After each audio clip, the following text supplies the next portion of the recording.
Pourquoi? Pourquoi c'est toujours les pays les plus pauvres et les plus vulnérables qui subissent le genre de truc qui s'est passé au Népal? J'ai dit, l'affaire de réchauffement climatique là, est-ce que cela se situe principalement en Afrique subsaharienne, en Asie du Sud et dans les petits États insulaires?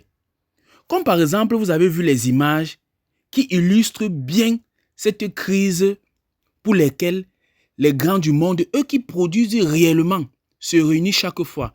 Ils disent, on doit lutter contre le réchauffement climatique. On doit lutter contre le réchauffement climatique. Mais il n'y a jamais de genre de truc là chez eux. C'est toujours dans les pays pauvres. Toujours dans les pays pauvres comme le Tchad et la Somalie.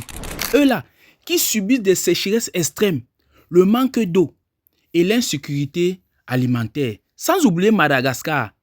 Cette île-là fait face à des cyclones répétés et une grave sécheresse dans le sud de Madagascar. Est-ce qu'on va aussi oublier Haïti? Ce pays qui subit de temps en temps et de temps à autre des tempêtes qui viennent tout détruire et dégradent rapidement ses sols. Il y a aussi l'Afghanistan qui fragilise l'agriculture et prive des millions de personnes de ressources.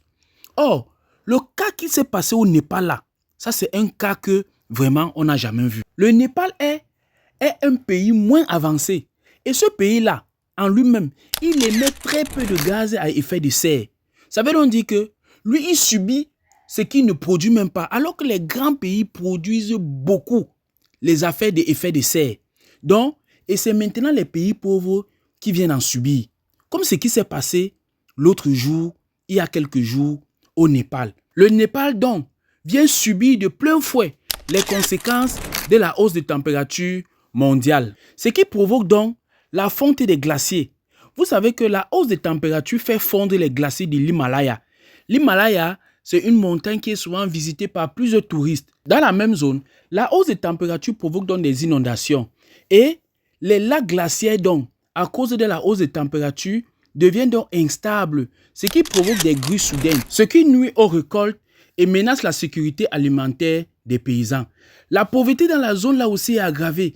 Les catastrophes détruisent les routes, les habitants et les terres cultivables, piégeant les populations dans la pauvreté. Donc, en conclusion, les grands pays producteurs provoquent la hausse des températures, polluent. Ce sont les petits pays comme le Népal qui viennent en souffrir. Voilà donc le Népal. La hausse des températures a donc provoqué à ce que les glaciers puissent fondre, ce qui devient l'eau, se mélange à la terre qui devient la boue et provoque donc des gigantesques coulées de boue qui va tuer plus de 300 personnes des deux côtés de la frontière montagneuse du Népal et du Tibet.